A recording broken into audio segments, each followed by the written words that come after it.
Pois é, o Fala Defensor de hoje, nós vamos falar sobre um assunto muito importante. A internet é uma ferramenta e tanto para saber notícias, manter contatos com os amigos e parentes, conhecer gente nova, socializar, né? Mas também pode ser um campo minado em se tratando de situações pessoais que podem ser expostas ao julgamento público. Conversaremos agora com a defensora pública, doutora Bruna Cavalcante, sobre como se proteger e como agir em situações em que a vida foi exposta na internet sem a nossa autorização. Doutora Bruna, mais uma vez, muito boa tarde, seja bem-vinda aqui ao nosso Fenômeno Fica Alerta no Fala Defensor, para falar sobre um assunto muito recorrente, né? Nós estamos acompanhando aí muitas pessoas que têm muitas vezes suas vidas devassadas aí, né? Ou devastadas muitas vezes através da internet, que deveria ser um meio de socialização e não de inquisição. Boa tarde, seja bem-vinda.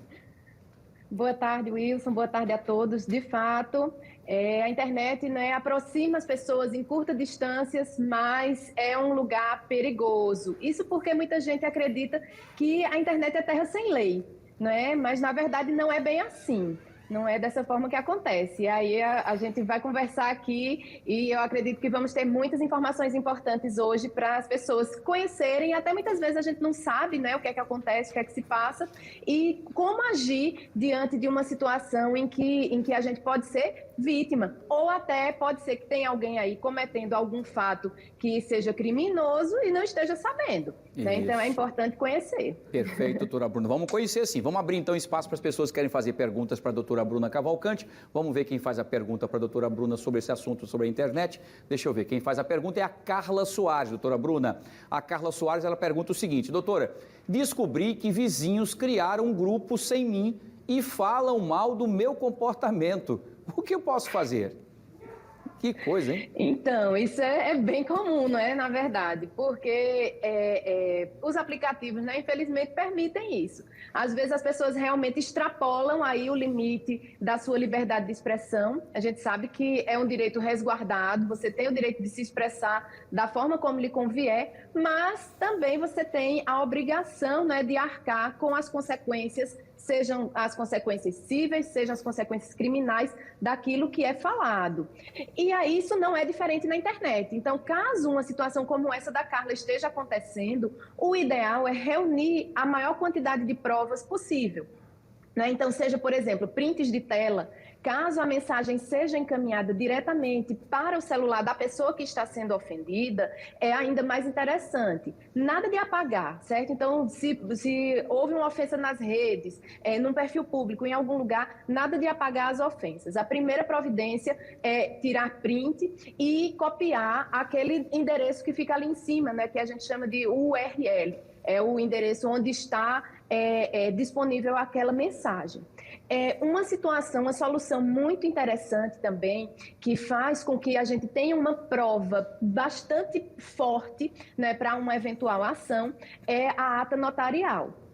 A ata notarial é um documento que é produzido em cartório pelo tabelião. A gente leva o celular ou o computador, mostra para ele: olha, tabelião, está acontecendo assim, assim, assim, eu gostaria que fosse registrado isso. Isso porque o tabelião vai dizer tudo o que está vendo, seja mensagem escrita, seja áudio que ele escute, ele pode também fazer a transcrição, vídeos que eventualmente tenham sido divulgados, que tenham sido recebidos, imagens, e essa ata notarial vai constar todas essas informações e o tabelião tem fé pública, ou seja, ele vai dizer aquilo ali e há uma presunção de veracidade, né? Então, de posse desse material, a pessoa que se sentiu ofendida pode tanto demandar civilmente, ou seja, com ação indenizatória, buscando a reparação pelo dano moral, como também criminalmente, porque às vezes o que a gente fala, né, extrapola tanto os limites que a lei penal prevê como sendo um crime contra a honra. Então pode configurar aí uma calúnia, uma difamação, uma injúria ou até mesmo uma ameaça. Perfeito, excelente suas informações, essa questão do cartório, muita gente, eu mesmo não sabia. E bom, cada vez mais a gente vai aprendendo. Muito bem, doutora Bruna. Vamos lá então para a segunda e última pergunta de hoje. Quem faz a pergunta para a doutora Bruna Cavalcante é a Socorro dos Santos. Ela pergunta o seguinte: doutora Bruna, posso fazer um perfil falso e responder à altura o que falaram da minha família em uma postagem? Olha, os fakes estão que estão, né? É. Não é raro a gente ver, né? Todo dia aparece um. Verdade. Então, vejam só. O perfil falso, o que a gente chama de fake, né, é muito comum de acontecer. Né? Tem gente que cria aí só com o objetivo de bisbilhotar a vida dos outros mesmo.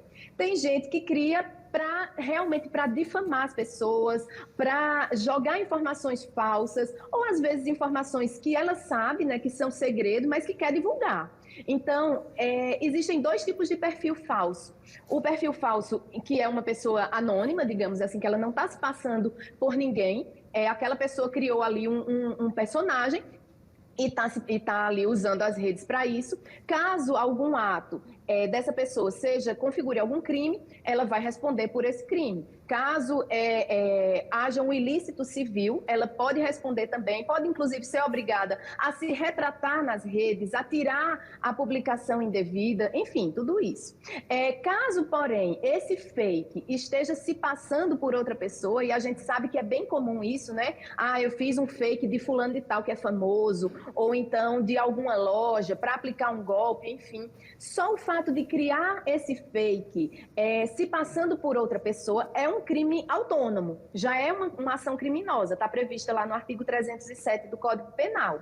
E aí, além desse crime, caso haja, por exemplo, ela quer responder aí à altura, né, as injúrias que está sofrendo nas redes. Se por acaso ela difamar alguém, caluniar alguém, injuriar alguém, vai responder pelo crime contra a honra também.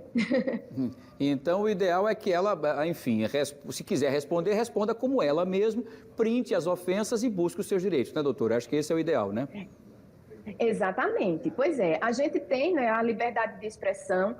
A Constituição fala que é vedado o anonimato justamente para essa finalidade, porque a gente precisa ser responsável por aquilo que a gente diz. Né? Não existe crime de opinião no Brasil, né? Não existe, ou pelo menos não era para existir. E aí a gente não pode ser responsabilizado por uma opinião diferente, mesmo que vá de encontro ali ao que toda a maioria fala. Eu penso de uma determinada forma, mas a maioria esmagadora pensa de outra. Quer dizer que eu não posso externar meu pensamento? Posso sim, só que a gente tem que fazer isso com uma comunicação que não atinja o direito do outro. Né? A gente sabe, em todo lugar, a liberdade da gente termina quando começa a do outro. Então, na comunicação, isso também não é diferente, isso também acontece. Perfeito, doutora Bruna, excelente hoje, foi muito bom. Eu aprendi muito que as redes sociais realmente ela tem algumas coisas e algumas figuras que precisam ser punidas para aprender a respeitar ou aprender a utilizar as redes sociais. Muito obrigado, doutora Bruna, mais uma vez, saúde, sucesso, tá bom? E até a próxima, se Deus quiser. Muito obrigado.